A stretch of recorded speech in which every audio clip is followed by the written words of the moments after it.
What's up, my dudes? This is your host, Viet Duan, and you're listening to the BBYK Podcast, part of the BSPN Radio Network, your one-stop shop for sports, humor, and philosophical musings like just how big is Conor vs. Khabib? This is big. Like, Rocky big. But like, Rocky 4, the highest grossing sports movie ever, until Sandra Bullock ruined everything with Blindside. Anyways, here's the redone synopsis for Conor 4. Yeah, Conor 4. Title screen. Training montages commence. Here you had Conor Balboa, a humble, soft-spoken Irish whiskey business proprietor. After making a ton of money in his last fight, Conor looks to transition to a quieter life, selling Proper 12 and being a family man. However, during an exhibition encounter, his friend and mentor, Artem Creed, is mercilessly cornered and interrogated by hulking Dagestani fighter Khabib Drago, who employs menacing turns of phrases like, "I must rearrange face," and "send location." Conor vows payback and begins training, with both fighters employing vastly different training methods. Khabib eats tons of tiramisu and trains to the dangerous point of injury at AKA, also known as American Kickboxing Academy. Along with punching slabs of meat with Paulie White, Conor throws dollies at buses to improve both his cardio and ground game. One night, he drives around his green Lambo thinking to himself, "Damn, I'm rich, bitch!" He returns home to his McMansion to find his girlfriend eating cake and waiting for him. Dee confronts Conor, pleading with him to explain to her who exactly Jeremy Stevens is. Conor blows Dee off, calling her a giant bird. Dee counters by asking, why is he even doing this fight with Khabib? And Conor answers that he must. He owes it to Artem, the only guy to have ever lost and actually get into the UFC Tough House. Dee looks up at Conor and says, "Probably win." Saddened that his girlfriend said probably instead of definitely, Conor goes off to America to train at the UFC Performance Institute. He trains hard, and soon, the night of the fight comes, and Khabib and Conor have a hard-fought or possibly one-sided match. Greatness is determined. Afterwards, Conor takes the mic to address the crowd. He says that if you can change, and I can change, then maybe somebody can tell me, who the fuck is that guy? Who the fuck is that? Who's gonna win that fight? We'll get to that in this special Khabib vs. Conor Ultimate Breakdown. I think we've talked about this before. I think Ferguson's actually a little trickier for Conor. So, very different, especially if you have like an entire camp. If you have an entire camp training for a specialist, and I get that Conor's camp is all about making Conor the best Conor possible, not training for an opponent. I get that, but come on. Like, there's no way you went into a fight against Khabib and didn't, like, they even brought in, like, some high level, like, you do have to game plan a bit. Like, I get, like, just improving yourself, but, right. I mean, you play to win. All right, and on that note, we're gonna get this thing started. I'm joined by my two good friends. We got David BC Bridges. He's the one wearing the Departed hat, and the other one, Tyler Doborito. What's up, my dudes? The other one. I'm so loved. The other one. I mean,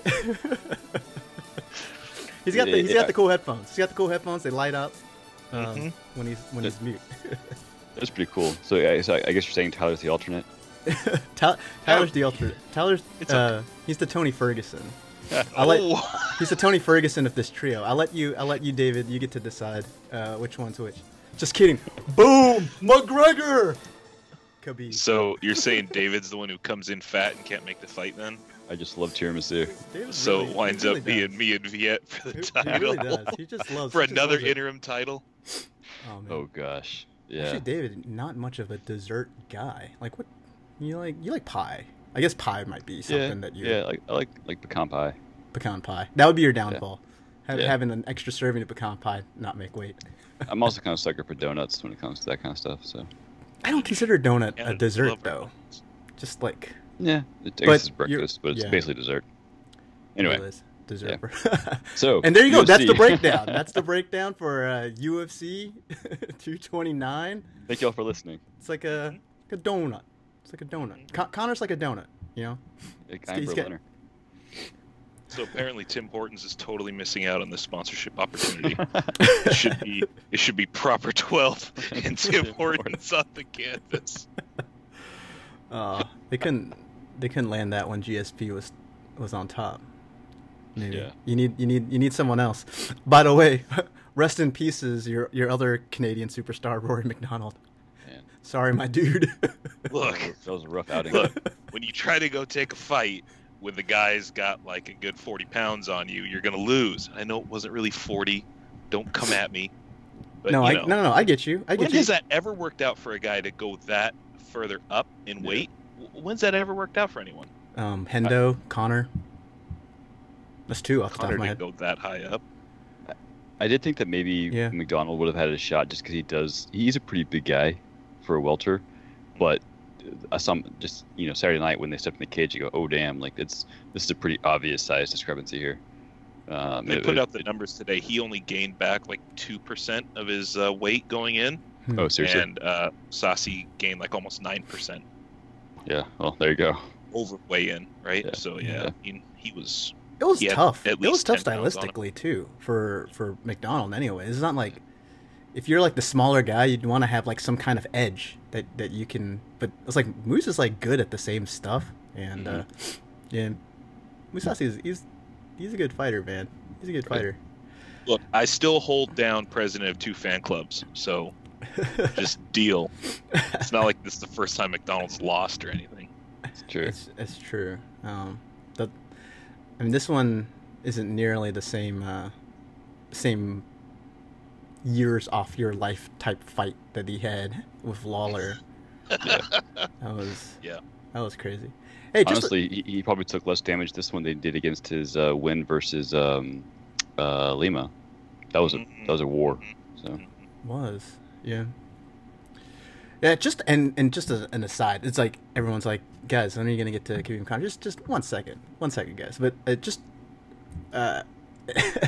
was just because we were talking about Lawler and McDonald, the welterweight division in the UFC, and I was just like, dang, does Woodley have the most impressive current streak out of any MMA fighter? I mean, like Gastelum, Lawler, and then he went and he beat Wonder Boy twice, and then he beat Maya, and then he went and beat like the unbeaten kid, the hyped up kid. So it may be as much shit as we like to talk about Woodley as fans. That dude is like, he's been rolling, even though it's like it's been a real run. Yeah, since 2015, really. I guess that's when he had that Gastelum fight, which kind of, it put him in position for that title fight. He was supposed to fight Hendricks, right? And then he missed weight. Yeah. So he can go bare knuckle box if he wants to. I feel like that just fits Hendricks' personality so well. Right. We're gonna put up some street cones, and we're gonna give you some Scotch tape, and go for it. Yeah. They serve deer meat on sticks. Exactly. Yeah. There's a smoker right behind them. Yeah. It's like cans of 40. Mad Dog. Gosh. What was that? Steel Reserve. Steel Reserve. Yeah. There we go. I was trying to think of that, and I couldn't. It's good. Good save. All right. So the now infamous attack on the UFC bus by Conor and his crew, initially condemned by the UFC and President Dana White, said this is the most disgusting thing that has ever happened in UFC history, which, that's saying something. I mean, this is a sport where we have legs literally explode backwards. I mean, we've had a chick take a dump in the cage while being choked unconscious. Like, there's been a lot of stuff, like crazy stuff happening in UFC. So my first question to you guys, what are some of the worst things that we've seen happen in the UFC or around the UFC? David, I'll start with you. Well, I mean, if you want to get, really dark, you could go to some of the off the field activities with some of the fighters. Some of the, these are fighters. Some of them have relatively violent tendencies, sometimes against women. So, there's War Machine situations like that. I mean, there was War Machine. One of my former faves, Abdul Razak Al Hassan, just recently had a similar situation. Yeah, like stuff like that. And it obviously it's a kind of a dark turn, but I'd say that's probably some of the worst stuff we've seen around the sport. Yeah. Okay. Well, that David went there. You want to know what my example was? Verdum's face being a thing. So I went in a different direction. Thanks, Dave. Sorry, guys. Leave it to Conor. This is like I'm trying to get real with y'all here, and Although actually, you could say that the worst thing around the UFC is the fact that Colby Covington's a thing, right? Dude, like he's been so outclassed at this point. Yeah. Basically, Conor came back. He thrived because Conor was gone. Yep. Yep. Exactly. And the king is back now, so no one cares about poor Colby anymore. Yeah. Right. Dang, Dave. Dave's like George St. Pierre. Like he comes off like really nice, but then like sometimes like you just like talk to him. He's like, I just go into a really really dark place in my mind, and also aliens. I don't know if it's good how fast he came up with those examples too. I mean, that was pretty. We definitely didn't rehearse that. So. Yeah, I had a few. I wanted to see what you guys come up with. I was also thinking like just in terms of like disgusting injuries, is that Matt Mitrione's like eye burster alien thing when he had that fight with Travis Brown. It looked like his eye was like popping out of his face. That was pretty disgusting. I mean, not I guess. Anderson Silva. Speaking of gruesome injuries. Yeah, that was the leg exploding. Yep, that was not supposed to. It's not supposed to look like that. That's pretty disgusting. So it wasn't UFC, but that Kimbo versus who was the Brit he fought?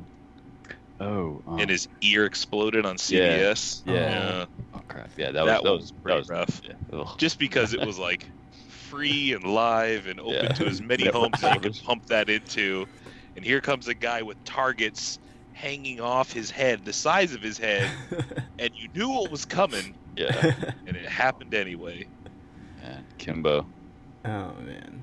Anyways, I think there's going to be another press conference for this fight. I believe so. Are they going to bring fans in this time?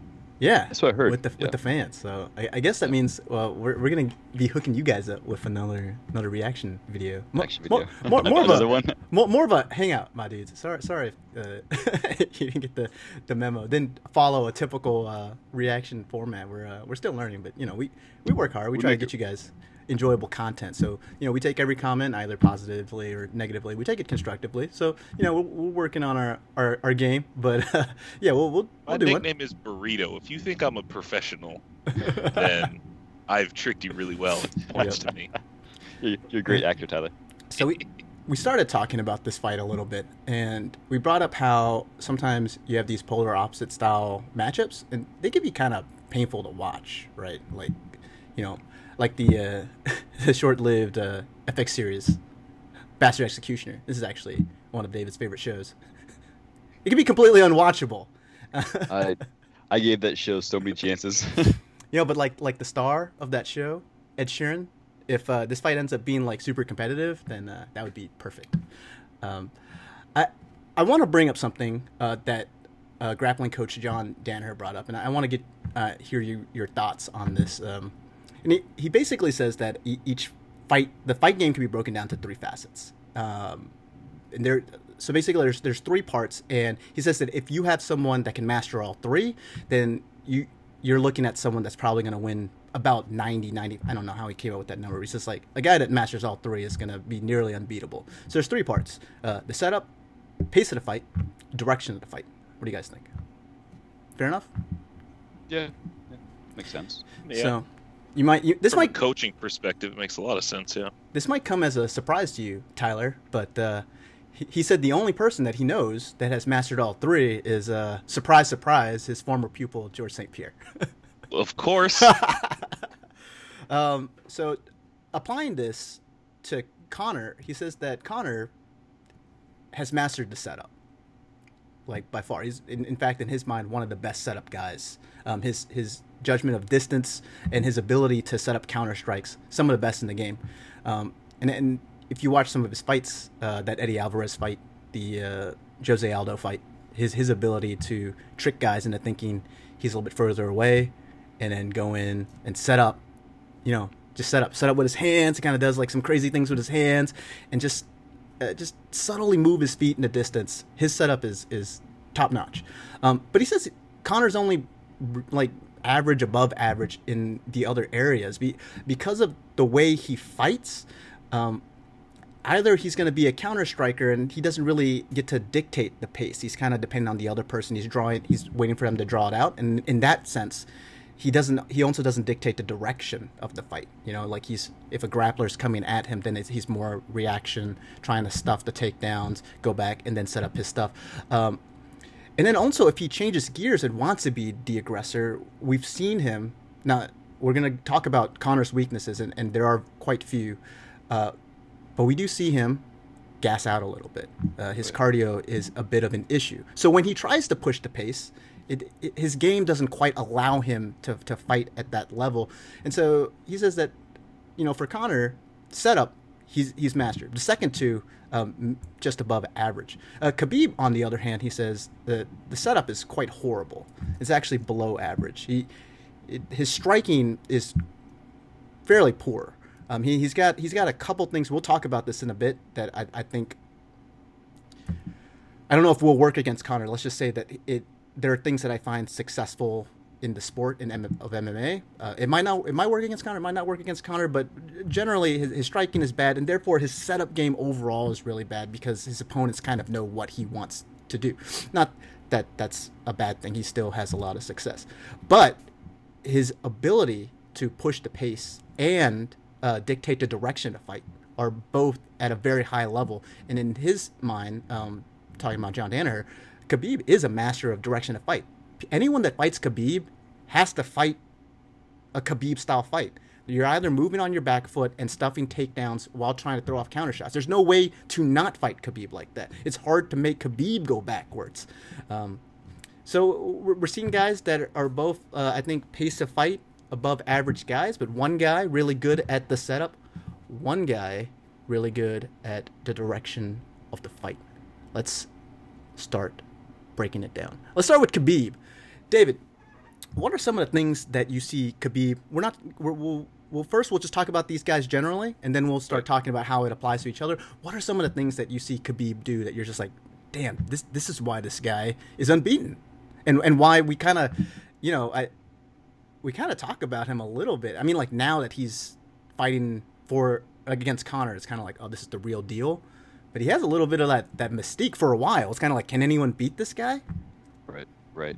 I mean, honestly, obviously, number one is just his wrestling talent. I mean, that's, everyone sees it. It's basically common knowledge at this point.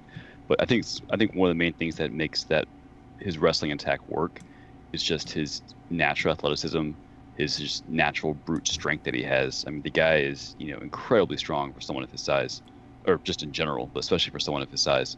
And then on top of that strength, he has, what seems like, cardio for days. He can just push this incredible pace continually. It never really seems to wear down. Just completely bully guys. He has the technique. But on top of that technique, he has this incredible strength and just endurance, basically, where it allows him to, push his own game plan for as long as he needs to, as long as he wants to. And I think it really is the main thing that makes him so dangerous and so successful so far. What about you, Tyler? What really stands out to you about Khabib's game?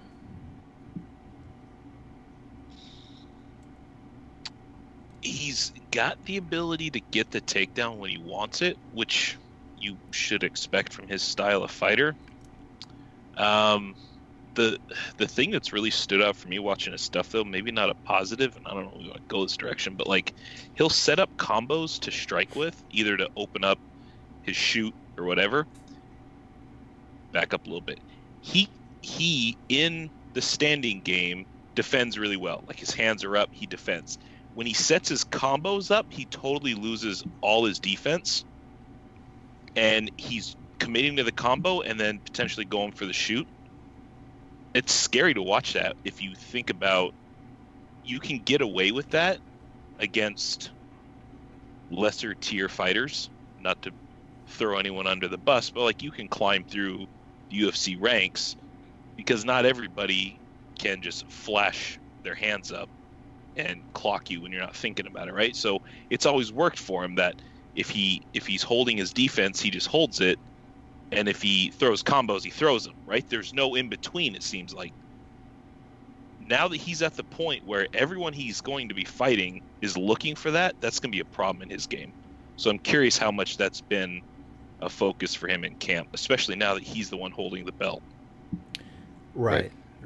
And well, go ahead, Dave. You saw in his last time out against Iaquinta. I mean, he got hit more in that Iaquinta fight than he hit in any fight in his UFC career.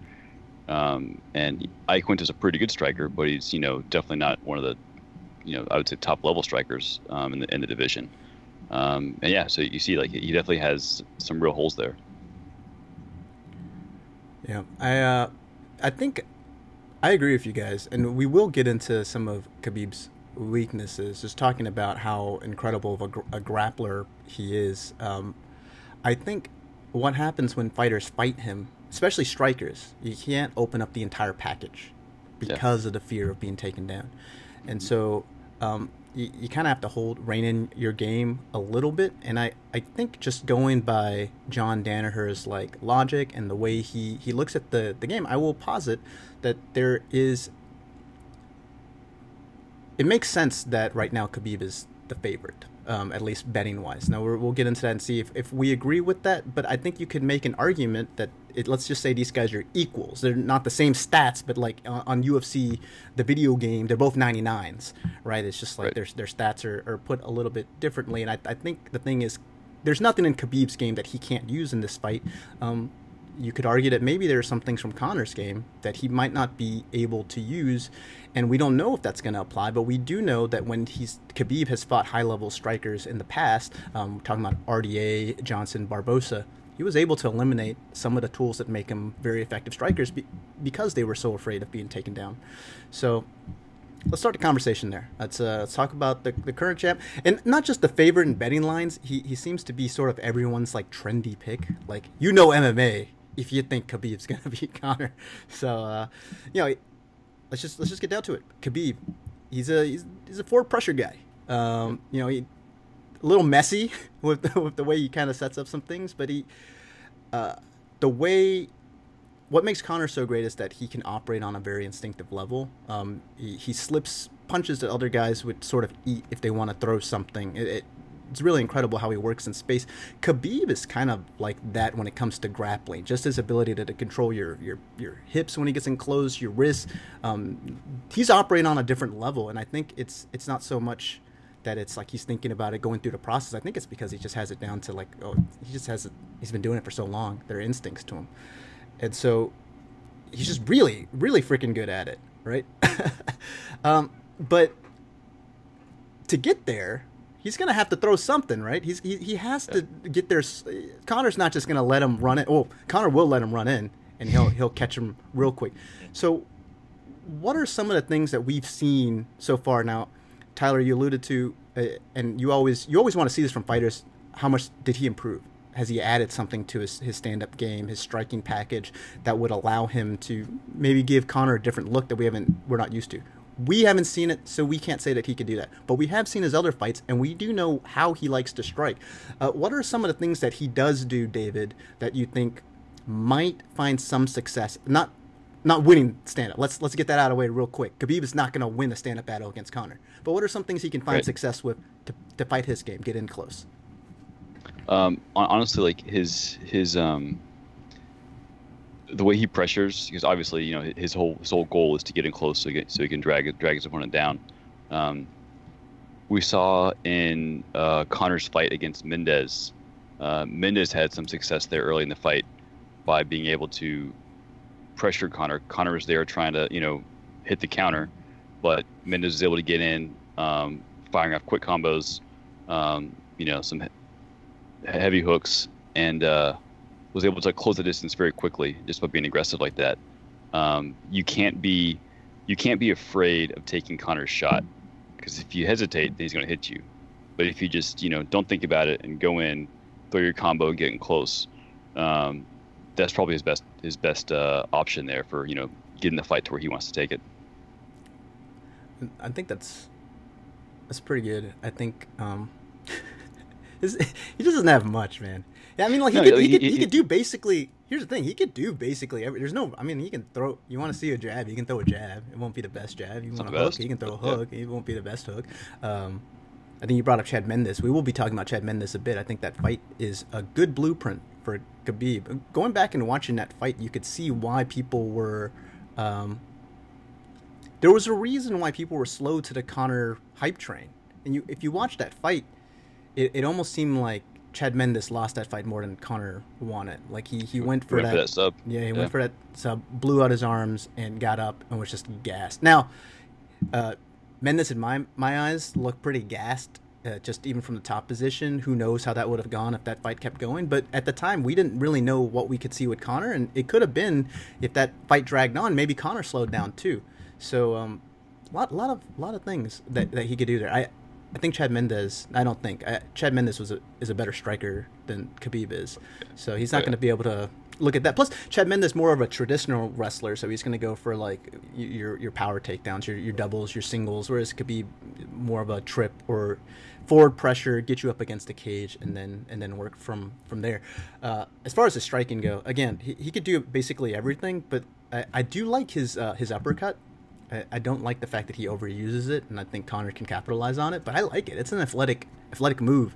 Pretty good. I think it's like it's explosive. It's like if this were a UFC video game, it's like he got the basic striker package like level 1, but then like he put like he maxed out his uppercut. All of his points. It's like he could, it's not like me. When I play, I max out the Stockton slap and I go to town. Yeah, I don't care. I will absorb leg kicks. I'm going to keep slapping you. It's demoralizing. You play me online, you're like, dang. I was like, I've been beating the crap out of this guy, but he keeps slapping me. It's disrespecting, Is there a double finger emote, too? Yeah. Yeah, you don't know. I've amassed like a legendary, 22-75 record. Just basically being the Nate Diaz of online gaming. You guys can at me, by the way. Vivid Care, PSN. Let's go. Now you guys will probably beat me. I'm horrible as my record, but I will spam the Stockton slap. So we will bring up Chad Mendes when we get into Conor. With Khabib, what I want to bring up is Michael Johnson. We've talked before about how there are some things in that Michael Johnson fight that I think maybe Conor's camp could look at and see where he found success. There are also some things where you could look at it if you're a Khabib fan and go, man, he dealt pretty well with a guy that, as our good buddy Goldie would eloquently put it, he's virtually identical in height and reach to Conor McGregor. Let's I mean, as far as analogs, one man fights out of Ireland, the other one fights out of Russia. Everything else virtually identical. I mean, what do you think? Like, this is probably the closest in terms of a Conor analog that we would get for Khabib, Michael Johnson. Oh, yeah. Definitely. In that first round of that Johnson-Khabib fight, I mean, Johnson had a ton of success. I think he probably won the first round. And it wasn't until the second when Khabib started getting his takedowns rolling, and then just turned into a mauling. But right. Johnson also doesn't have that same kind of power that he has power, but not Conor level power. Some of the shots, if Conor had thrown them, who knows, might have ended the fight.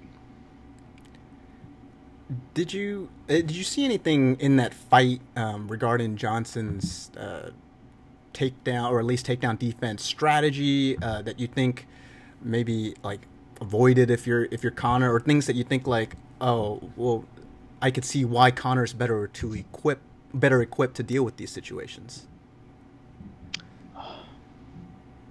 I don't know if anything in the actual takedown defense itself.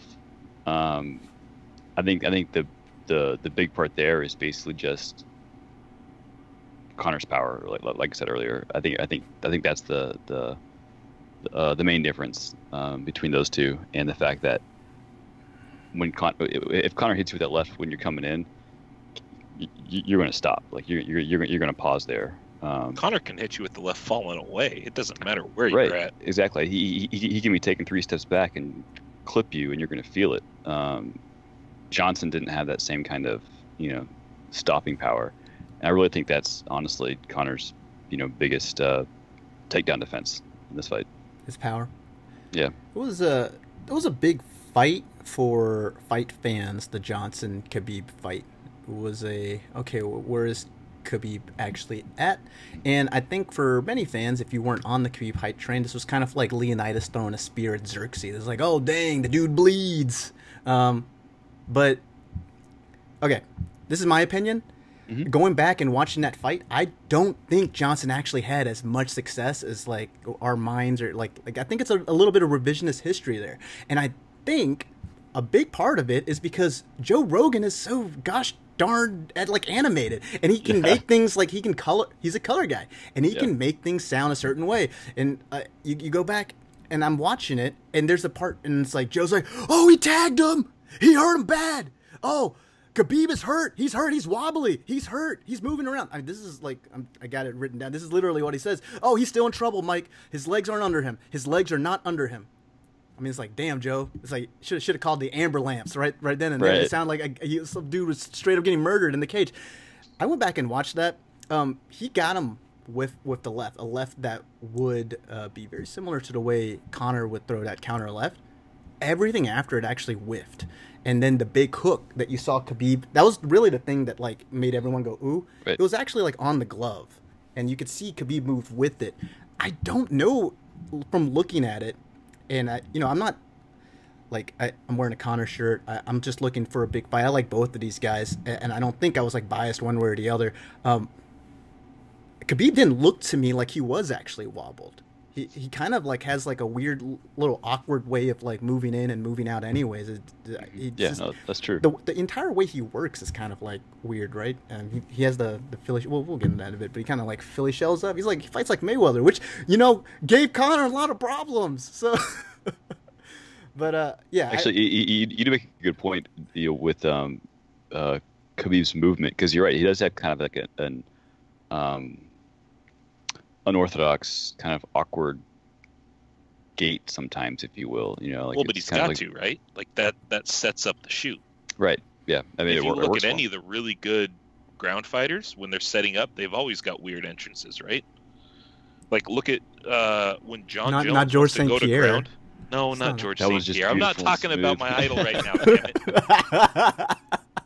But like, if you look at the way John Jones would set up his takedowns, he came in at weird angles, right? Yeah. Like, I mean, John Jones used all kinds of weird angles anyway, but especially when he wanted to fight to go to ground, you'd see stuff out of him you wouldn't see otherwise, right? So like, that's just he set him up.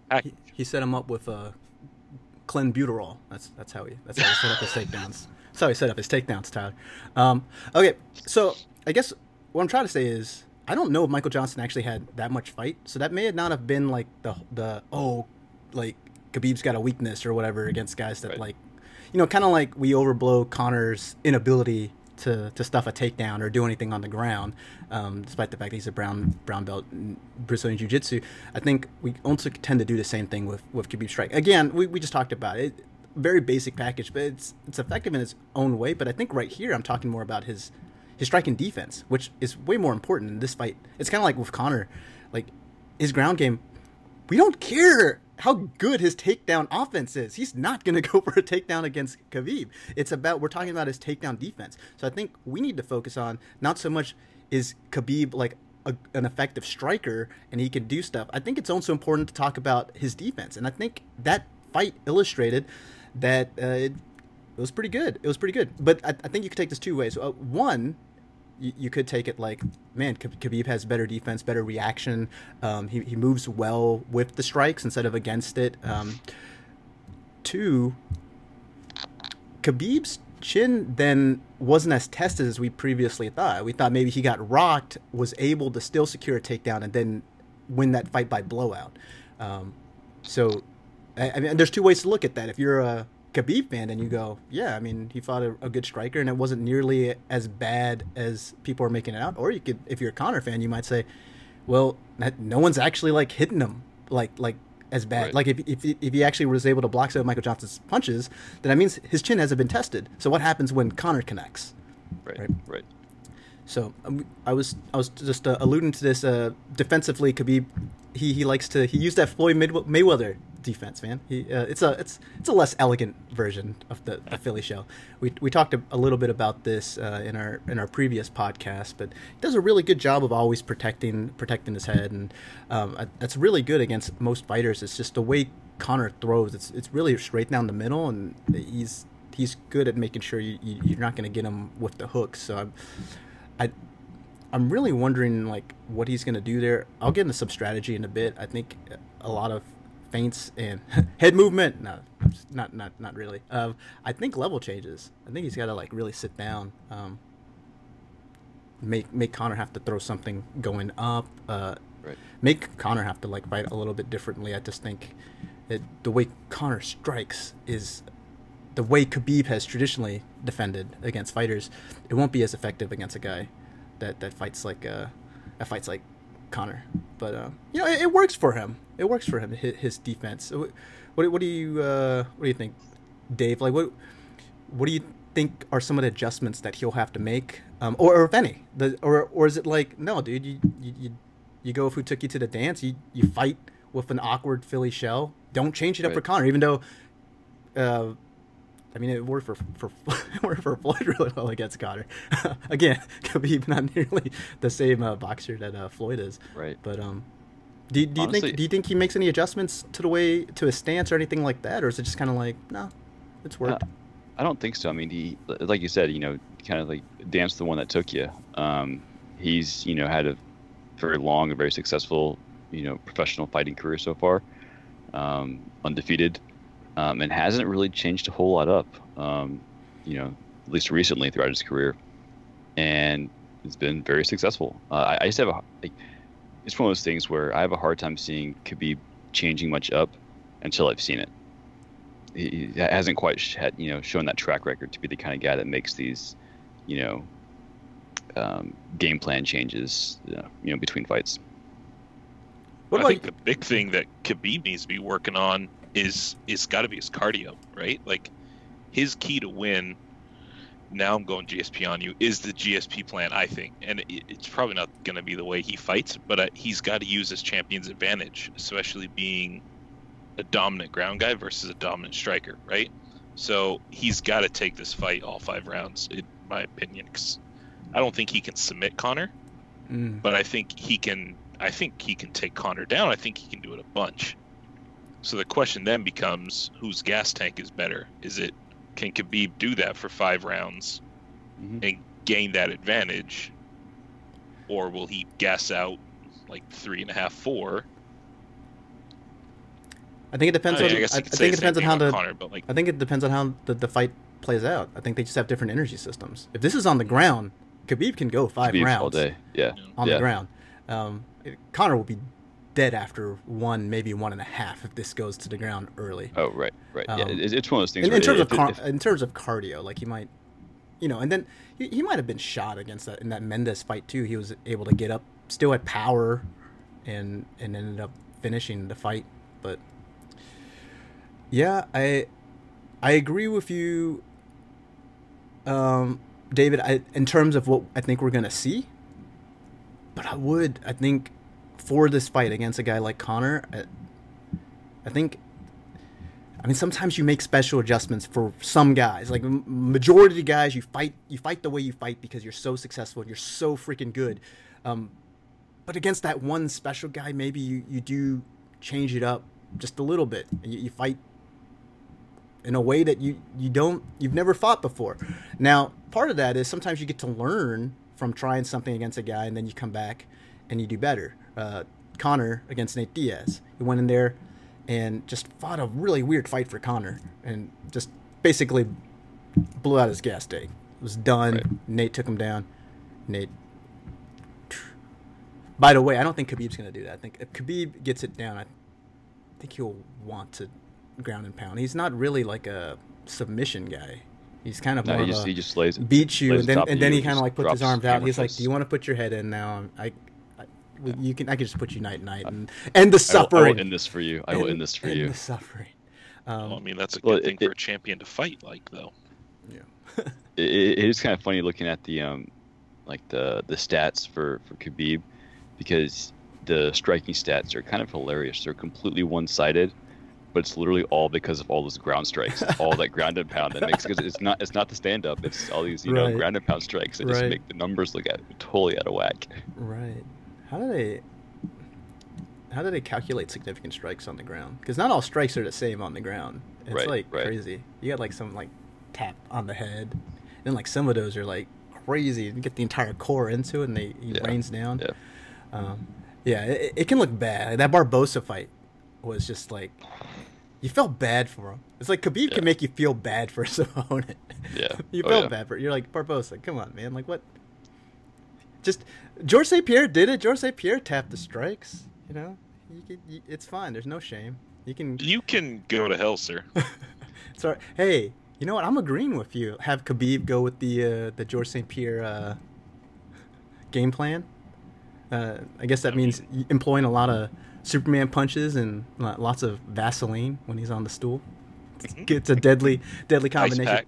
Ice packs. Oh gosh. A lot of sternum rubbing. Looking at the was that vapor rub? Maybe that was the edge. That was his edge. Vapor rub. Was the nipple tweaking. That was the edge. By the way, Eddie Bravo, look into it. I'm telling you, controversy. This entire career, if we find out he's been using vapor rub, I feel like all his credentials, you throw him out the window. Yeah. No Hall of Fame for George St. Pierre. No longer the GOAT. No longer the GOAT. Is he the GOAT anyways, though? Are we just gonna? I used to cherish this friendship that we shared. It is dead to me now. David, don't you think McGregor's actually the GOAT? Looking at Conor's lone fight at 155, he got Eddie bull rushing him a lot. I think a part of that was just Eddie was like, oh shoot, like this reach advantage is real, and this guy's like good enough to where I have to take risks in order to like break that, and he did it again inelegantly. Chad Mendes, I go back and watch that fight, dude. Chad Mendes, that reach advantage that Conor had on Chad Mendes was severe, and Mendes slipped, got in, boom, 1-2. It was some beautiful work that he did in close against Conor. So we see Eddie. He goes in and he gets blasted. Trying to like go in and I don't know, try to go for strikes or a takedown or something like that. And as after that, you started seeing the beginning and the end. You and I watched it, Dave. It was like, oh shoot. I don't actually think Eddie has anything for Conor tonight. This might be it for the Underground King, who may not be with the UFC for much longer. Is he going ONE FC or Ryzen? It's like one of those promotions. I remember they were saying like they want to make him the star there, which is the poster. Which is fine. Yeah. Like he's a hell of a fighter and he's exciting. And plus, it would be like, he loves collecting belts and all the different promotions. So go collect those belts. But seeing Eddie do that, just kind of bull rushing in like that, and seeing that Khabib, like, we see him do that. Now he has success doing it against Barbosa, who's primarily a kicker. Had great success, just consistently bull rushing him. But would you advise Khabib, and this is just open to both of you guys, would you advise Khabib to keep rushing forward in like that, the way we saw Eddie do against such a gifted counter striker? Constantly. At least once every 5 seconds. Okay. Nice. Why? I don't know, because I needed to answer. Okay. I don't think he should, but I think he will, if that makes sense. I think Conor wants him to rush in, because that allows Conor to throw his counter. But Khabib he's an aggressive, pressuring fighter. It's kind of like in his DNA. And I have a hard time seeing him. I mean, he might not be as sloppy as Eddie was, but I mean, I have a hard time seeing him not rush in. Well, but like, he's a top tier athlete, right? And you always hear, no matter what sport, you always hear about top tier athletes. They have patterns and repetition, and there's a flow to everything they do, right? So like, when you hear about a baseball guy getting an injury, how it takes him 3-4 weeks to get back into that repetition and his pattern, right? Like his own rhythm with the game. For a fighter, and like Viet was saying earlier, like sometimes you want to see a guy change it up a little bit. The flip side to that is if that fighter changes anything about his game, he then thinks about that different step, right? Just simply, I used to go left, now I go right, right? And it's that split second of thinking that changes everything in that fight, good or bad, who knows, right? So like to think that Khabib is honestly going to do much anything different than he ever has doesn't make a ton of sense, because he's gotten to where he's at by doing what he's done, right? He's never really deviated from his own plan. So why would we expect him to do much anything different in this fight? Yeah. I think we should hope he does, because champion's advantage, right? Like he's got the ability to control the fight. And we talked about like, does he do that or not? But that's his prerogative now with this fight. Yeah, and I think that's a really good point. You've seen fighters, we'll bring up Joanna and Namajunas, where you're kind of like, all right, this person's really confident, and there's obviously something that you're doing that's giving this other person an advantage, and it could be like, all right, do I need to improve? Do I need to improve exactly? And what do I need to change? And if I change that, does that take something away from my game? And then you start thinking about it, and well, I mean, she went out there and lost again, and I think it's a tough road for Jędrzejczyk to now go back if they ever fight again, which they probably will. To at least mentally go in there and like not overthink it, because it's like, oh no, I'll just, and maybe you're right. Maybe part of it's like her coaches be like, dude, there's a reason why you're the best. There's a reason why you're the champ. So let's do what you're really good at. Let's not overthink things. But ideally though, let's say if this was a little bit more of like a video game, and we could control Khabib, right? We have all of his skill sets and everything. We got the joystick and we're controlling him. Dave, how would you like him to set up that takedown differently than the way you've seen him do it against other opponents? Right. Spam, Stockton, slap. Yes, no, seriously, obviously. Honestly, I think the best way is for the he just come flying with his Superman punch. No one would expect that. Just pull a GSP on him, and Conor's like, "Wait, what was that?" He's like so confused. Conor tries to clinch up with his Vaseline, drag him to the ground, and just starts dropping elbows. Like, honestly, that's the way to do it. Conor just gets confused and just starts fighting out of C position. He just doesn't know where to go. No, I mean, seriously though, I feel like the difference would have to be so subtle, as far as how Khabib makes that entrance, doesn't open himself up. I think Tyler, you mentioned earlier, his Khabib's kind of disconnect between when he throws and when he's defending, and I don't know. It's a hard thing to plan out for him as far as how to make that entrance. I mean, he's obviously been successful in the past, several times. But like we said, Conor, poses a whole, another level of a problem when it comes to make that entrance. And he can't get sloppy. Like, he has to throw to a certain extent to close the distance, but he can't do like Tyler was saying, the cover up 1-2, open yourself up kind of thing. He has to be smarter about it.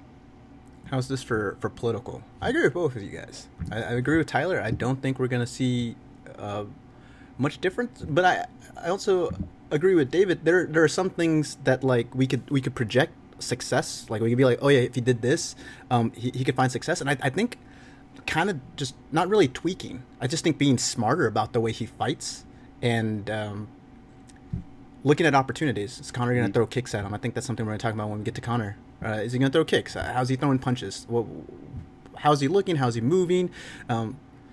So excited to talk about Conor. He's just like got a really, really cool game. He's got power, but he's so technical. And then most fighters they want to get people. They want to fight a fight that basically lines up the power punches, and Conor doesn't do that. He's the opposite. He built an entire game off not having people go into his power hand. It's really, really incredible stuff. McGregor. If you're the Eagle, who do you bring into camp to really simulate this fight? I don't know. I mean, that's a good. It'd be someone bigger, right? Like, I mean, you'd maybe have to go up, maybe to someone longer. Yeah. Yeah, I don't know. I mean, they got good strikers there. If you can spar and hang with Luke Rockhold, you would imagine that you're going to be okay against other guys, especially in your division. But we've seen the videos of him actually not spar, like at least doing wrestling. I'm sure they actually spar too. Oh yeah, they spar the big guys all the time. George St. Pierre talked about it on the Joe Rogan podcast. He talked about how he what's that guy's name? Dang it! He fought Brock Lesnar, almost beat him, and then Lesnar submitted him. He's like he was a part-time UFC fighter, engineer. Like they had to make custom gloves for him. The Coloradan guy. What is it? His nickname was the Engineer. Yeah, I'm blanking. I can see his face. Whoever gets think of his name. Whoever gets it wins. Whoever gets the name wins. Anyways, as we're getting to that, as we try to find the name of this guy, I can't think of. George talked about how he went and sparred against him, and it was like, it's scary, dude. Shane Carwin. Shane Carwin. You don't even know how much you can improve. He was like, he's like, they do this at camps, and you do it, and it's kind of like, as a smaller guy, it's supposed to be, you should fear the guy. If you're afraid of getting hit by a bigger guy, you're gonna move. And if you get hit by a smaller guy, it won't be as bad. But he was like, I went there against Shane Carwin, and I went there, I hit him pretty hard. It didn't look like he felt it, and I was like, damn, I'm just gonna run. He basically he was like, just stick and move. It was like he would like hit him with something soft and run. He was like, it was so scary. It was so scary. They asked me if I would come back and spar with him again. He was like, hell no. Never again. It was like Carwin was like a monster. He is a giant man. He's a big dude. The tank. Like, yeah, when that fight against Brock, when they were both in the cage, like you're looking at that going, I don't. Yeah. Is that octagon going to hold up? Yeah, it's going to fall apart like a WWE ring. Right. Anyways, little segue there for talking about Khabib, and you were saying what he needed to do or who he could bring in to mimic Conor.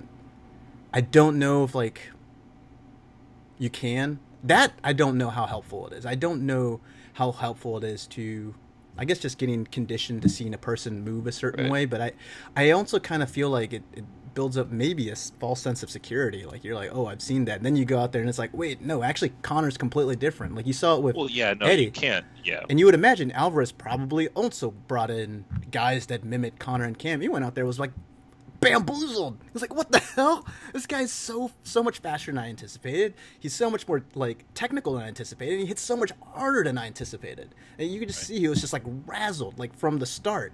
And that might happen to Khabib. Well, and Conor always brags about who he brings into camp to simulate his opponent, right? Yeah. So Artem's gifted. Yeah. Okay, sorry, I take it back. GSP is not the GOAT. Artem is the GOAT. Wow. The only person to ever lose in their initial fight to get into the Tough House and then still get in. That's the GOAT. George St. Pierre didn't do that. George St. Pierre didn't even compete on Tough. He was just a coach. Just a coach. I don't understand this logic. It's a transitive property, bro. Yeah, he was on there with Koscheck, and I remember. Dude, he was slick, dude. He wrote like was great. fake names on a list and showed it to Koscheck. Koscheck picked all the fighters from that list. George was like, those are like the bottom guys. Could you imagine being like finding out that you were because like he didn't say this on the show, I don't think. I think he said it afterwards. Could you imagine like being one of the fighters? You're like, and you, like Koscheck picked you, and you're like, dang, George was like, you suck so bad. I'm gonna put you on the fake list. That's demoralizing. No, I remember that ass beating Koscheck took after that too. Oh, dude.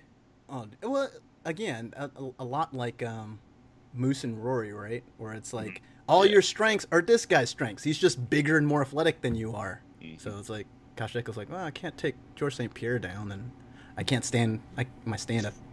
Can't do anything. I can't throw with him. So basically, Can't this is stand. just a slow beat. I got nowhere to go on the ground. Just a slow. Can I have a beat towel? down.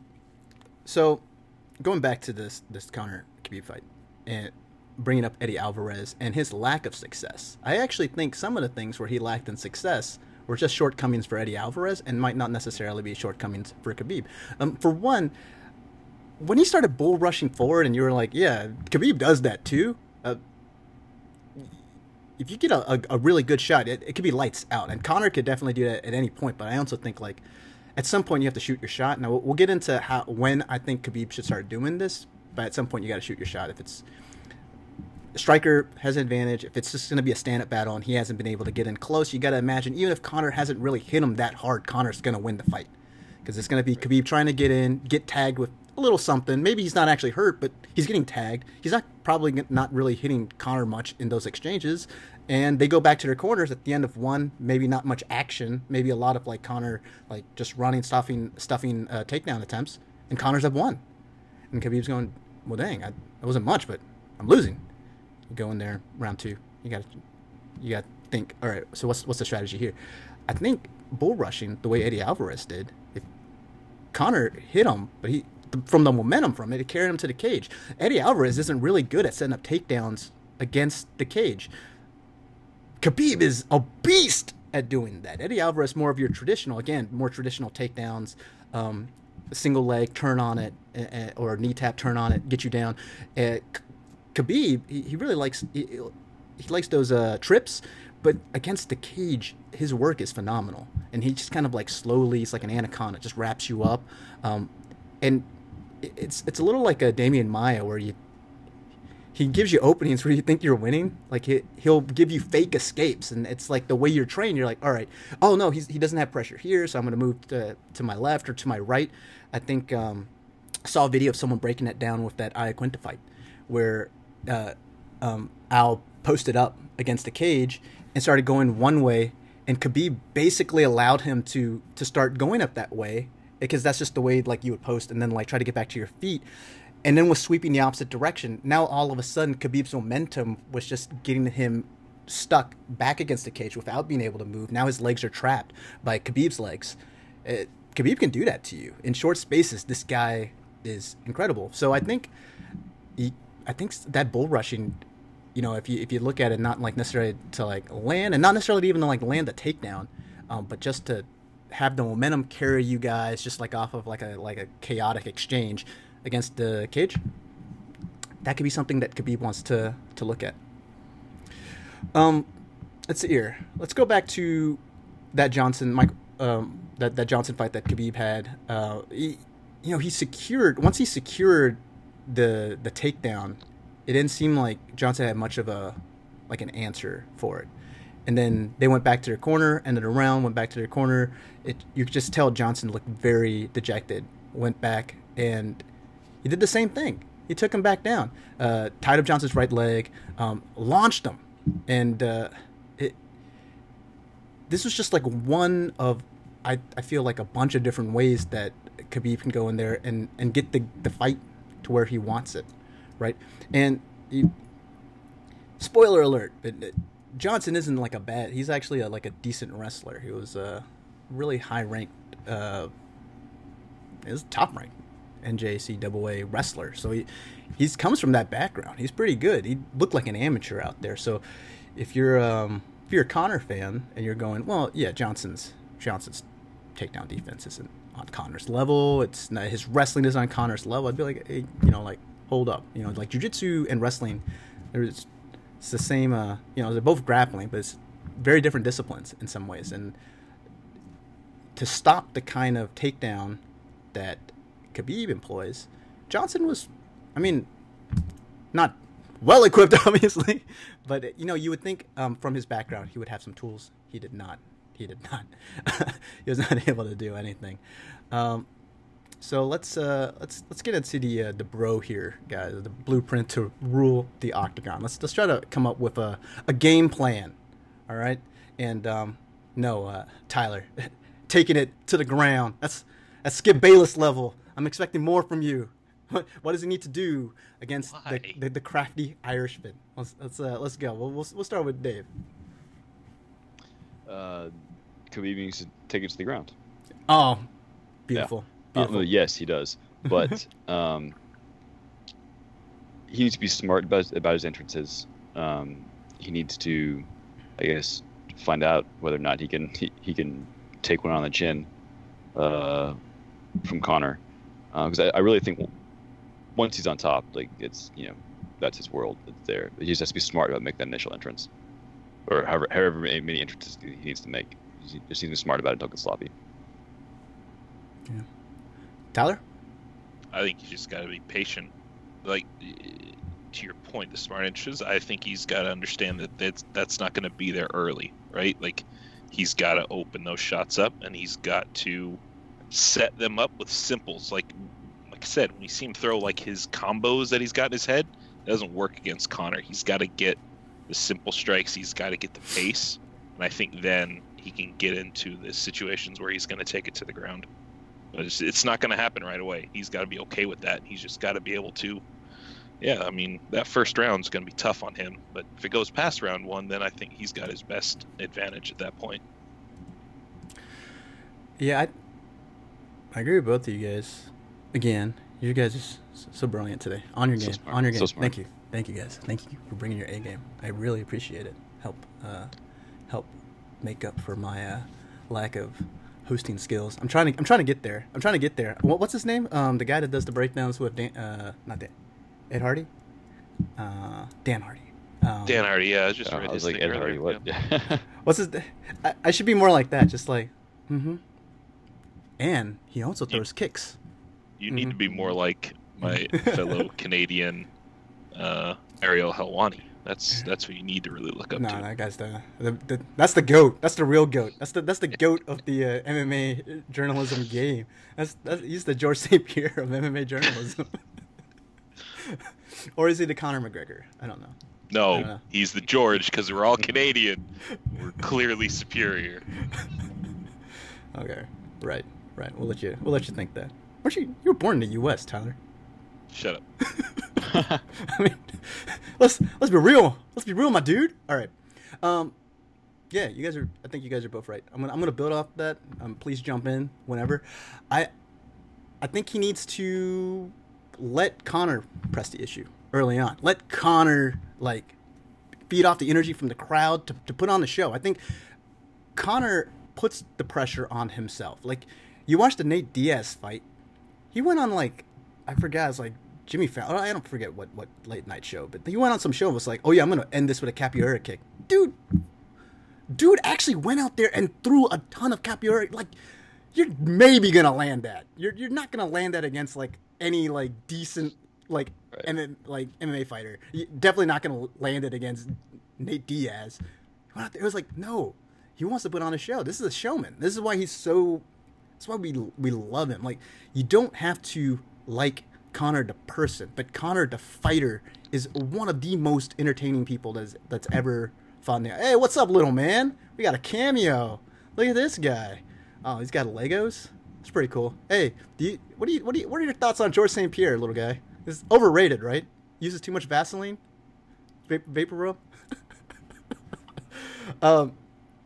Anyways, I think he needs to let Conor sort of dictate that. Let him feed off that energy. Let him tire himself out. I think he needs to wait for Conor. See if he throws some of those kicks. We'll see if Conor does. But if he throws some of those kicks, maybe go for some of those reactive takedowns the way Chad Mendes did. And I think he needs to throw some leg kicks himself. Just as Conor will kind of do a little bit of this up top and start sliding his legs in. It's a good time to really check because Conor doesn't really throw bombs right away. It's not like he goes in boom boom. He'll feel out. Now, he might. I'm saying that and he could go out and do that. Anything could happen in this sport. That's why it's awesome. But Conor does like to judge that distance first and slide his leg in. I think he may want to go for some leg kicks, but be safe about it. Be safe. I think that's the most important thing. Very conservative, extremely conservative. Early rounds, possibly punting 1, maybe 2 rounds. I think you go 1.5 rounds and you let Conor fight his game and see what's up. If you're Khabib. And I think you have to have the mindset that Conor is going to win this if it goes to decision, because he's the striker. If you didn't finish him, that means that there was probably a lot of it, unless you were able to like take him down successfully in the like later rounds and really dominate, in which case I think it's going to be a finish anyways. So this goes to decision. I really do think this is Conor's fight. So with that mindset, I think Khabib has to go for a finish at all costs. He needs to go for broke. I think starting that third round, 4-5. So we talk about like bull rushing, kind of going like a wild man, throwing some of that stuff. I would start encouraging it. Like see where Conor's at. Midway through the third, see where Conor's at. That's when you gotta start hitting it. You gotta start and chain them together. I'm talking about you go for one takedown. He likes to go for that leg. I don't really, you talk about like how you could change it up.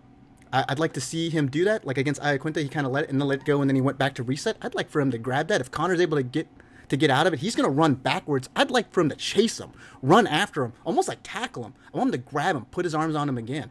I want him to chain together takedown attempts. We're not just going like one. We're going 1, we're going 2, we're going 3. We're going to get you against the cage. We got to get you to the ground because I have to finish you, or I'm going to lose this fight. I think that's the way Khabib has to do it.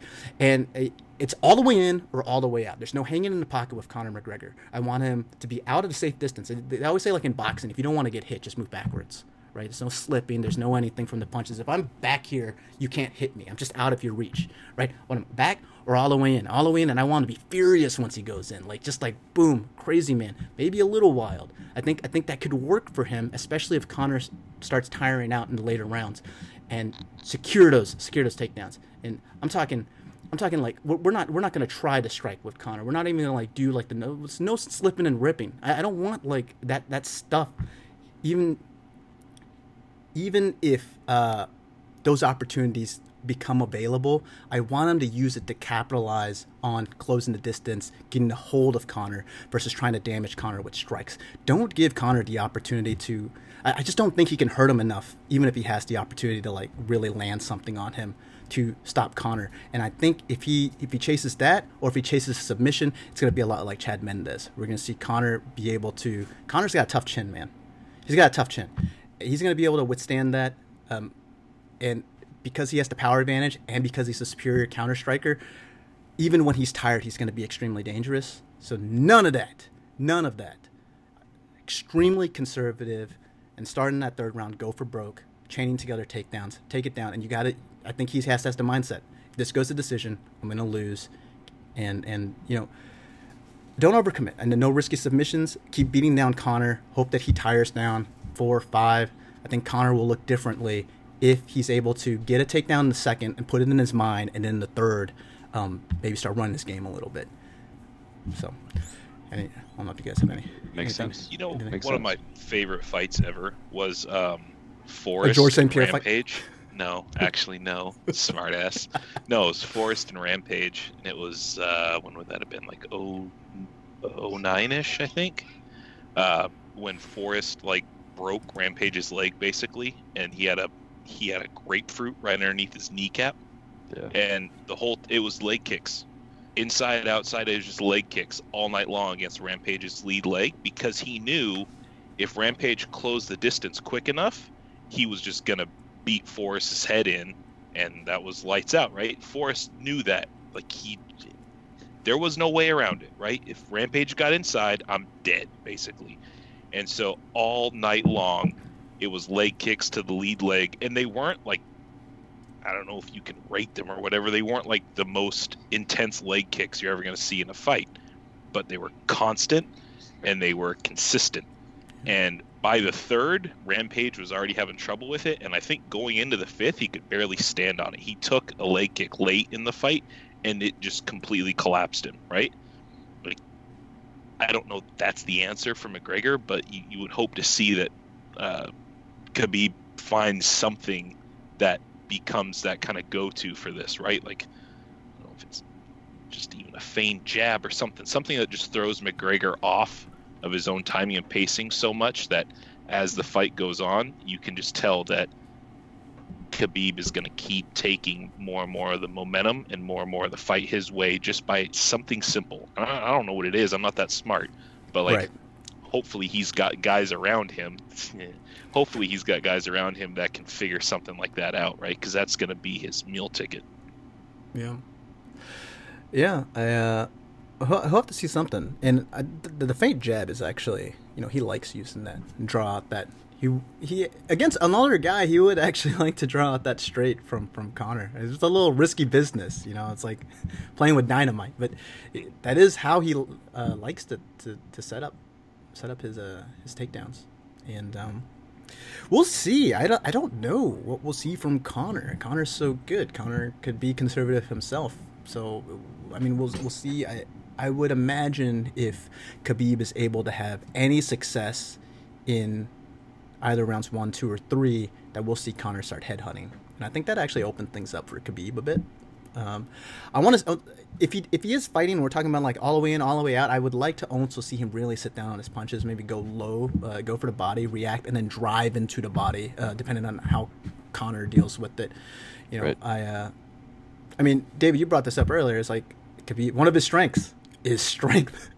Apparently he has like legendary strength. Cormier was talking about like they wrestle with him and they're like, holy crap, this guy I mean, we saw him move Rockhold around. The guy's strong enough to move middleweights around. So he'll want to use that. I don't know, but just like from watching video, Conor's gonna have the speed advantage in this one. It's power versus speed, and not like power in the hands, but like strength, grip, strength, getting someone on you. And they stood next to each other. I don't know who's going to be the bigger man on fight night. I don't think Khabib is ever like really that big of a guy anyways. But I think when you have superior grapplers, they come off like bigger guys once they get a hold of it. Right. All right, let's get to Conor. Let's talk about McGregor real quick. And McGregor fans have tuned this out already. They're like, "Oh, this for Khabib. Khabib sucks. Shut it down. You watch. This is gonna be like Conor's gonna like knock out Khabib in the first like 10 seconds or something, and then they're gonna be like, "You spent all that time talking about it got destroyed, idiots." He's gonna pull the auto on them. Idiots. All right, let's talk about. Let's start with his weaknesses. We know how great he is. We'll talk about some of his strengths.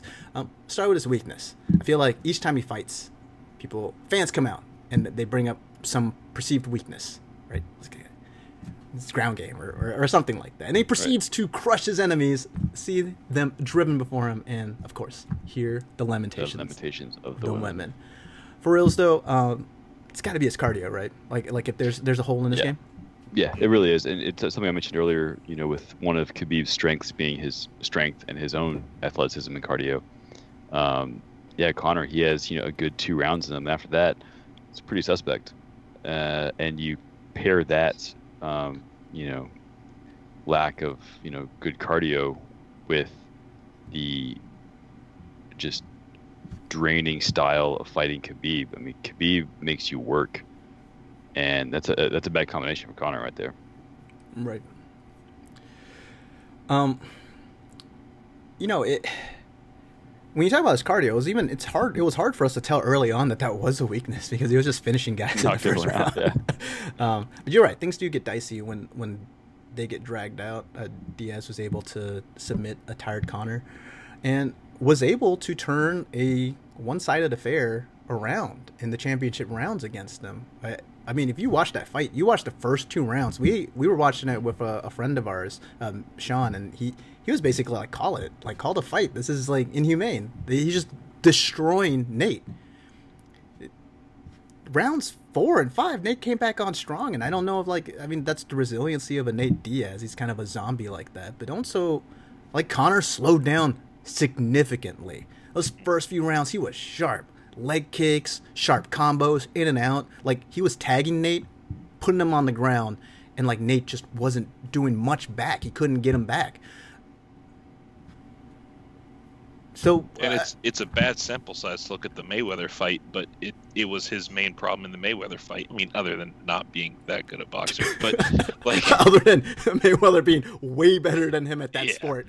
But like clearly Mayweather knew that like I just got to let this guy just kill himself, right? Like, I'm just here to make the money, and why do anything to hurt myself? I know this guy's gonna gas, right? Yeah, he was able to, like Nate, he was able to weather Conor to the point of exhaustion, and then the ref called it. With Nate, once he gets Conor there, he's still going to need to, like, kind of beat Conor up and do something to... He was able to get Conor against the cage, but you got to finish him there, right? Especially if he's won early on. Like, if Khabib and Conor plays out like Conor and Nate did, then that means that Khabib lost quite a bit in those first few rounds. I think there's a difference, though, because if Khabib employs his game, he's going to be, taking it to the ground. It would look a lot different. And Nate wasn't quite able to do that. But we'll look at some of the things that Conor does, and then we talk about those perceived weaknesses. This is the ground game. How lopsided will it look? Well, we don't know. Probably very lopsided, considering how good Khabib is. This is not to say that Conor hasn't had some success against high-level grapplers. He was able to reverse a black belt in Nate Diaz when Nate took him down. And against Chad Mendes, he did a good job of controlling Chad in his guard. Like, he was getting beat up. There wasn't, like, high output. I mean, I think at one point he was actually calling for the ref to stand him back up because he was saying, like, Chad's not doing anything. Now, Chad was having some success, and I think the ref made the right decision to let them keep going on the ground, and then Chad foolishly went for the submission and subsequently lost the fight. But Conor was doing a decent job of stopping him. I think Khabib is a whole different animal with his ground and pound. He's next gen, but I don't know. I think when you're in those situations for Conor, you're waiting for a reset. Like, if Khabib gets it to the ground, you're just like, all right, it's just minimize the damage that Khabib can throw, survive, and then, you know what? The next round, we don't start here. You don't start on top and be against the cage or on the ground. We start back up where I have the advantage again. So I think for Conor, that's got to be the mindset too. I don't know quite how Conor should approach this fight. I go back and forth on it. I think that he needs to... I think it's two things. I think he needs to go for an early finish. He needs to go in there, see what Khabib throws at him, how Khabib wants to go. If Khabib is sloppy, does bull rush him early, let's try to finish him. Let's try. I don't want Khabib on me. I don't want to have to deal with that at all at any point. Let's finish him early. I think if he's throwing his stuff, and only Conor can judge it. If he's throwing his stuff, and Khabib's able to take some of it, and it's like, all right, well, we're gonna have to, like he talked about Nate Diaz, it can't just be one punch. We're gonna have to throw a couple of these and cut down this tree, and it's more like that. Then I think, then Conor too can think the way Khabib does, in that if this goes to decision, I'm gonna win. Mm-hmm. So I think he needs to also change it up, and it's like a weird. I'm basically not advocating, but I'm saying that the smart game plan for these guys is to actually be really conservative. So I'm actually like, the way these guys will win would maybe look a little boring, but I think Conor too needs to be a little conservative. Maybe some fireworks at the early in the fight, but I think try to steal like rounds one. No, not like win round one. I think Conor should win round one. Unless Khabib is able to land a takedown, in which case it's like, oh shit. Right. Yeah. Once that happens, it's so scary. We go to round two. I think then you start going, all right, we don't want to blower load. We don't want to go, as he put it. He actually said it after the Mayweather fight at the press conference, and he was like, I get a little wonky. I don't know why, but I get wonky when it gets in the late rounds. My legs feel a little wonky. I get a little wonky, and then like I catch my second wind.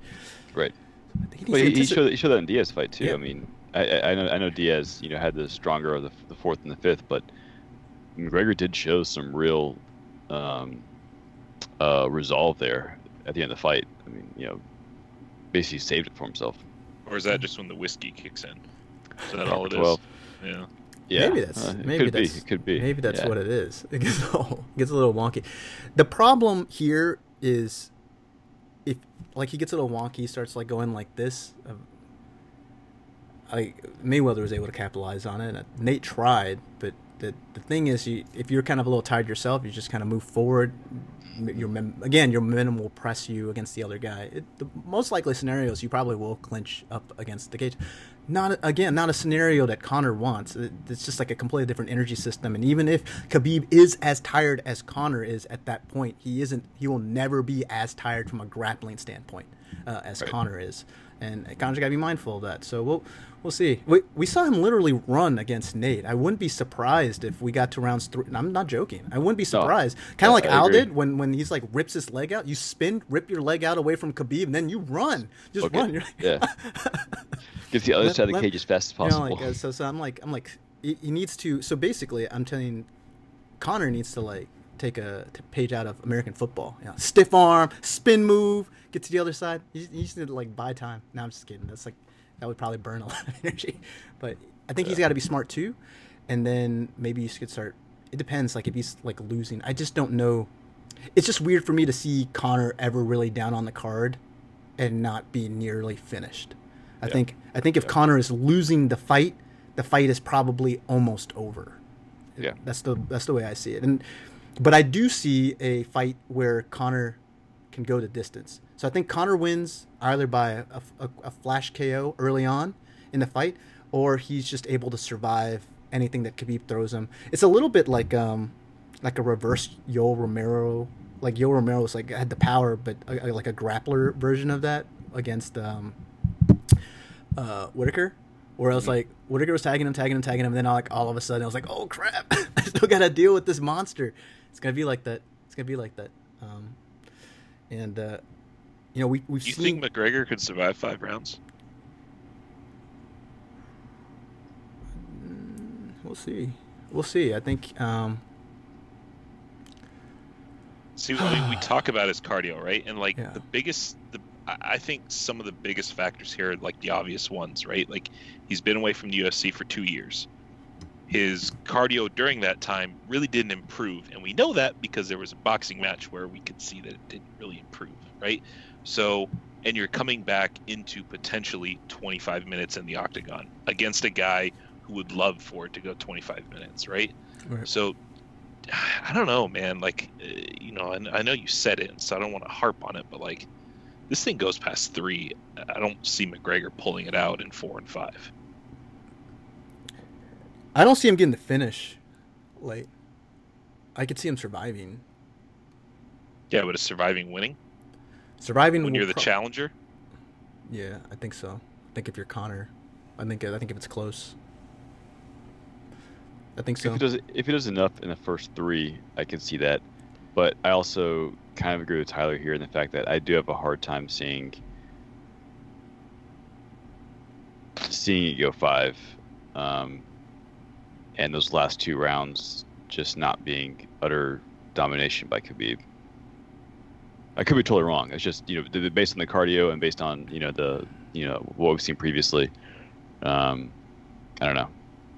Oh, it does kind of sound like we're hitting on Conor at the moment, but No, that's not what I mean. But like, I mean, I think we all kind of agree that like, if it's an early stop, it's probably going to be a Conor win. yeah. If it goes late, it's going to be Khabib. I mean, that just seems like that's the way this fight's going to trend.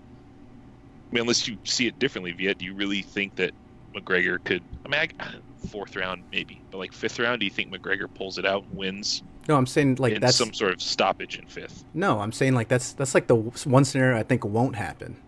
I'm saying he wins early or he wins by decision. And I think what happens is you change tactics. If you gun for the finish. I think if you're Conor, you gun for the finish. First round, maybe 1.5, and then like maybe you pull back a little bit, and then you start going into survival mode, going rounds 3 and 4. Really save up on those energy systems and just running. Like take a page out of Al. Like you know the way you've seen enough tape. You know the way that Khabib is not gonna go after his takedowns. You know, drastically different. Like you brought up, Tyler, like these athletes, they're conditioned. They kind of operate on an instinctive level. You can, without trying to counter or do anything, just run. Like this is a high-level athlete that is one of the best martial artists on the planet. He can't just survive. I really believe that. And I think that his energy systems will benefit from it, too. Like he won't be as tired, like not having a gun. I think it's just It's just survival mode, and it will be running. I think it's just running. I think you go hard 1.5. So, and I think you in your mind think that you're up 2, and then you kind of let 3 and 4 be a little sloppy, and then you gun for it again in the 5th, and you hope Khabib isn't able to land that takedown late, and then just kind of like wins a decision like that. But I think if it goes like that, and Conor's able to land some shots along the way, it's just gonna look like to the judge that Conor edged that one out. I just don't see how Khabib doesn't finish him. Like, I just don't see how Khabib doesn't finish him. Like, I don't see how it went to decision and it was, like, close like that. I think if it went to decision, it means Conor just kind of, like, ran a lot, was able to hit some shots, and then go. You know what I mean? Like, I You're think... right. Actually, yeah, I see what you're saying. Like, I just don't see a back and forth... Right, yeah, right. If it goes 5, sorry. You're right, yeah. If Khabib wins, that's right. It's because he dominated so much that, yeah, there probably was a finish in there. Yeah, I see that. I see that now. Yeah, I do not, like, and to your point, Tyler, I just don't see Conor being taken down in the 4th, surviving it, and coming back in the 5th and doing, you know what I mean? Like, I think, like, if that happened, he's either finished in the 4th, or he comes out in the 5th, Khabib takes him back down and finishes him then. And I mean, like, if Khabib wins by decision, we will see a rearranged face. Like, I think, like, it'll be like Conor got destroyed because Khabib's not going to be winning the stand-up, which means that he employed his game, which means that for 3 rounds, Conor was taking punches. So, yeah, I just Khabib's going to eat him on the ground. Conor's going to get shots in. Barbecue chicken. So, yeah. That being said, again, the fight at the beginning of each round, it's a stand-up. You get a minute in between each round to kind of like get your wits about you. And I think if Conor is safe and he hasn't really, if he just plays that running game, and doesn't really allow like Al did. Al was like, and I think Conor can do exactly what Al did, but be able to steal rounds 1 and 5. And I think that if he did what Al did in the middle, he should be able to pull out that decision. And Conor can get in and out quick. He shows it off every fight in the octagon. Yep. He can move. It's all that pool noodle workouts you do, man. It's good. It's good. It's gonna pay off on Saturday. That touch button to park. He's actually been loading cases of Proper 12 from the factory onto the trucks. Hey man, that's not easy work. That's not easy work. Yeah, from Conor's perspective as well, you got to see where Khabib's at with what he does, and you can read from that too. Maybe you pepper in some leg kicks, take something out of Khabib. Really, are we going to see a capoeira kick from Conor? Better not. He will get taken down in a second. Yeah, this is not that. And that would be the end. That would be the single dumbest thing you've ever done. That would be the end, because I mean, just the way from this momentum of Khabib, like, times that means that he has his back. Good luck, especially early on. Good luck, fresh Khabib, like, holding on to you, and you're not sweaty. I mean, like, maybe he has to. Maybe the Vaseline like rubs off on Khabib onto Conor, and then like it like backfires, and he's like, "Dang it! I should have listened to Tyler and copied George St. Pierre." he's got so George has the Superman punch, but Khabib, he's got the eagle punch. He's got the eagle punch. You wanna break down the eagle punch for us, Nate? Is that the one he calls in like an airstrike in Russia or something? Like. Hey, if he throws an eagle punch, are we gonna say eagle has landed? Oh yes, oh. It's so good. It's gonna be race to the Twitters. It's gonna be race to the Twitters, man. Ouch. It's good. We'll see it. I'm gonna call it. We'll see it. We'll see it happen. We'll see it happen at some point. And it's a bad punch to throw against Conor. That's gonna be how he gets finished. Yeah, because there's no defending after that punch. Yeah, but you can't defend against the punch. You can't see it. That's the thing. Like, it's such a bad punch to throw that no one anticipates it. No one expects it. It was like, wait, he's not actually did it, is he? What, he did? He's done it. He's done it multiple times. Yeah, I know. So, man. Not against Conor. Not against Conor. Not against Conor. All right, so let's start wrapping it up. Let's Let's do prediction time. Let's see how this. Right. How do you think this fight is going to play out, Tyler? I'm going to start with you. McGregor KO second.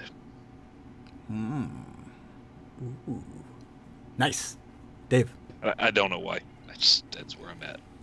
Oh man, this one is really, really, really tough. But I'm going with Tyler here. But I'm gonna say, man, I want to say first.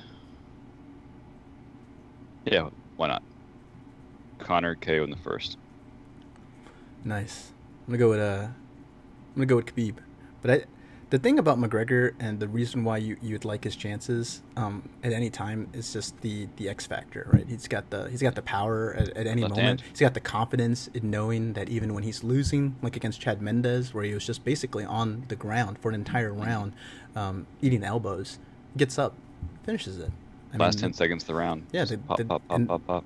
He just has he has so much confidence in his abilities, and if you want to read a lot into body language, Khabib was the aggressor at that press conference. He was aggressive in the stand when they did the face-off, and Khabib looked very lethargic, like he was, like he was being bullied, and he didn't like it. Maybe that turns into energy, turns into aggression, turns into something positive that he can use against Conor. Maybe he goes in there and is shell-shocked, like a lot of Conor's opponents do. And he's like, holy crap, he does hit hard. And he's really hard to get a hold of. And I gotta keep going in, eating the shot each time. Right. It's, pain's a good deterrent. And Conor is good at bringing the pain. I just think it's how we talk about sometimes when you have a fighter that's just has flamethrowers in his hands, and just he's gonna land one at some point. I feel like that about Khabib. It's 5 rounds. This guy has the record for the most takedowns in a single fight. He's gonna keep chaining them together, and at some point he's gonna be able to get Conor on the ground. And I just think it's just weird. It's one of those weird scenarios where I just don't really see Khabib having any success unless he has all the success. Yeah, I see that. It makes sense. It makes sense because as soon as he's on top, it's kind of over. Yeah. But Conor does have, basically a 12-step game plan to dominate Khabib in the first round. I mean, you could say it's a proper 12 steps. But Proper. I've been waiting for that one. Sponsorship coming in. That was too good. So, hey, did you get us a bottle, by the way? I don't think it's available here yet in our area, unfortunately. Yeah, it's tough. But I'll take a look Tough. for the weekend. Someone linked it to me on Twitter, but you gotta pay ridiculous shipping fees and stuff like that. Yeah. It's for a $30 bottle. It's pay ads. You can get it shipped to I think DC. You can have liquor shipped in, but it's one of the few states you can get it shipped over. Anyway, whatever. Right. It's a lot to say that Khabib is one of the few fighters I think who wouldn't be as rattled by all the externals that Conor brings, all the press conference antics and whatever's going to happen this week if they do another presser and they bring the fans in, right? Conor can elicit things from people, and not a lot of other fighters in the UFC can do it, and that adds a different layer to this fight. But we've seen a lot of Russian fighters just not give a damn about that kind of stuff. So I don't think it's going to be a major factor, but I think there's just enough of it that'll be in his head. I don't think it's going to tip the fight, but I think just that little bit can have a factor there. Yeah. And I think about just moneyballing it, because I see 2 scenarios where Conor could win it. I would maybe be, if I were just completely whatever, I'm a betting guy. I'm like David. Do that DFS, do the fight betting, The and all that retirement stuff. plan? Yeah, I might throw some money on Conor, especially since he's the underdog in this fight. Yep. But I think it's tough, man. I think it would be tough. But I think Al, in many ways, kind of gave the perfect blueprint for Conor, because Conor can do what Al did and run but be able to get enough offense off to steal a couple rounds. Like Al was just kind of just pure survival, no attack. And I think Conor can be like 90% survival, 10% attack, and still like win a round, steal a round or two. So we'll see. I keep saying this. I might be talking myself into McGregor, but I'm gonna stick with what I said. Khabib yucking at me. McGregor fans. All right. I'm wearing a McGregor shirt. I would have gone. It's really because the two of you guys went Conor, so I had to. I know. To be Well, contrarian. honestly, if I was the third one to pick, I would have. If y'all picked the same thing, I would have gone the other I one was too. Just fully because intending to wind up going with Khabib at this point, actually. So. Yeah, I mean, it's one of those fights where it can so clearly go either way. This is what we call yeah. hedging. This is what we call hedging your bets, gentlemen. I actually think that Hey, both we're scenarios not could idiots. happen in MMA. Yeah, exactly. How crazy is that? They're I've got alternate money realities. on both fighters. Yeah. How do you profit from that, David? How do you bet on both guys and make money? You know. It depends on the line, I guess. Yeah. But yeah, it's possible. Depends on your Definitely possible. bookie, your line of credit, and who your friends are. Yeah. Mhm. I mean, Well- if you put the right amount on both fighters, then yeah, you can definitely come out at least even. So, but who wants that? Yeah, that's Who called wants degenerate. Yeah, exactly. The whole point of betting on this stuff is so there's like this extra, added rooting interest. But Right. I digress. All right, guys. I think that about wraps it up. Man, smooth hour 30. Just for Nice. these two fighters. I mean, this is a big fight. The crown for the greatest lightweight of all time. Please don't let this be for naught and have Khabib miss weight. Please. It's gonna happen. It's gonna happen now. Thanks. But then Thanks. we're going to get Conor versus Tony, which would be awesome as well. All right, let's break that. Let's break that Not down. as real quick. awesome as it could be, though. Yeah, Not as awesome as it could be. I agree. Yeah. I agree.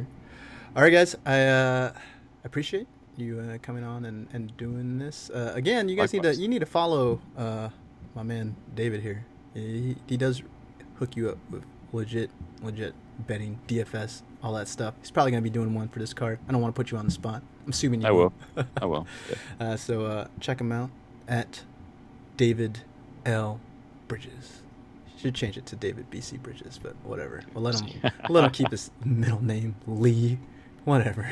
It's because of Bruce Lee. He was such a fan of Bruce Obviously. Lee. That's why. Yeah. That's why. And then Tyler, you could give him a follow too. It's kind of all over the place though. Some paintball, some hockey, Canadian trivia, George St. Pierre related facts, and then also like MMA stuff. You can get him at Voodoo Renegade or Renegade Voodoo. Renegade Voodoo. Is there an underscore there? Nope. Okay, just Renegade Voodoo, one word. I'm gonna put it right now. You guys are gonna be looking at it, and you're gonna see right underneath Tyler. You're gonna At see Renegade Voodoo. Yep, and you're gonna see under David at David BC Bridges. That's not actually his Twitter handle, but follow these guys. Great follows. I follow them. You can also follow me at FaceToFacts22, but I wouldn't. That's overrated. Oh, and metal retweets. I retweet metal bands and stuff. I mean, all the more reason, See? guys. See, I mean, everything. this guy's a complete package. One-stop entertainment shopping right there. Oh, also, I forgot. You wanted to bring it up. What are your early thoughts for Venom, the movie, Tyler? What do you think? How are you gonna do it? I think if they brought in anyone but Tom Hardy, that movie would probably suck. Yeah, That Tom Hardy's like makes good. But sense. Tom Hardy is one hell of an actor. I'll watch anything he's in, probably. What if they did like Yeah. a crossover DC Marvel and like Bane gets the symbiote? He's already like jacked. He's gonna be like super jacked. I don't Yeah, think they're not. It's Marvel, but they're not tying it in. It's not part of the cinematic universe or anything. Well, because they don't take over the rights till next year. So will he Oh, eventually be part of it? The running theory right now it's PG-13 because they could tie it into the rest of what will become Phase 4 of the MCU. So That makes there's sense. a potential for crossover. I was very curious why it was an R. I kind of expected it to be an R movie, but yeah, A lot of people that makes did, sense. That makes But sense. because they want to leave the door open to like bring them all together later, Yeah. they went with PG-13. So basically, Venom's going to come in and kick Thanos' butt, huh? Right. Yeah, I don't see that. That's either. gonna happen. That's gonna happen. Man, I don't want to see freaking Tom Hardy beat up on Tom Holland. That's so mean. That's so mean. There's a definite size advantage. That would be like B versus Barboza all over again. Right. Be a mauling. Look at Molly. Take him to the ground. You know, because like Spider-Man Yeah, wants but to now be in he's the air. got Iron Spider, you know. And might help. I know. A bit. He gets the They symbiote. overplayed at that some point. in Infinity War so bad. Why? It's like What? every 2 seconds he had metal arms flying out of his back. It's Yeah. definitely overplayed. I don't know. I liked it. I thought it was cool. Yeah, we'll see. We'll have to. We'll see what happens after the next Infinity Wars, because that, you know, if you guys have watched it.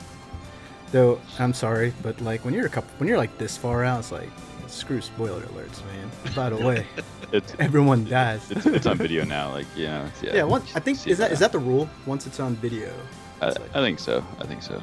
you had your chance. It's like you had your chance. Many months. You had your chance to go watch it in theaters. You had your chance to go watch it. I don't know if it's on Netflix yet, but it won't be for long. It won't be for long, because like a lot of Marvel movies are on Netflix right now, but they're gonna take them all off because of that Disney streaming service. It's stupid. Everything's streaming. Everyone has their own streaming. Yeah, no, everything streaming is Revenue great, streams. but yeah, No, but the fact that everyone has their own streaming platform. yeah, waters down the content. Yeah. All right. Anyway. Anyways, guys, so those are our thoughts on Venom, and also our thoughts on the main event at UFC 229. You guys are gonna want to be tuned in this Saturday, the 6th? 6th. 6th. Yes. October 6th. You guys want to tune Friday's in good. UFC 229. This should be awesome. It should be an awesome fight. I mean, I don't know. It might not be, but just the will be. excitement. It will be. There's very few fights that like get fight fans this excited. So enjoy it. Enjoy. This is a fight week. Enjoy it. Like, it's rare, man. Like I don't get like excited like this for every card. I'm super excited for this. Connor does that, so it's great. And again, I want to thank you guys for doing this with me. And until next time, we are the Bros. You know. Woo! Nice. Biggest like entertainment weekends of the year, because not only do we have UFC 229, but we got the Fight at Concord's reunion special on Wait, really? HBO. Yeah, For reals? yeah, and like they had new songs. Like I think they're gonna just release a new changed album. David's worldview for a moment there.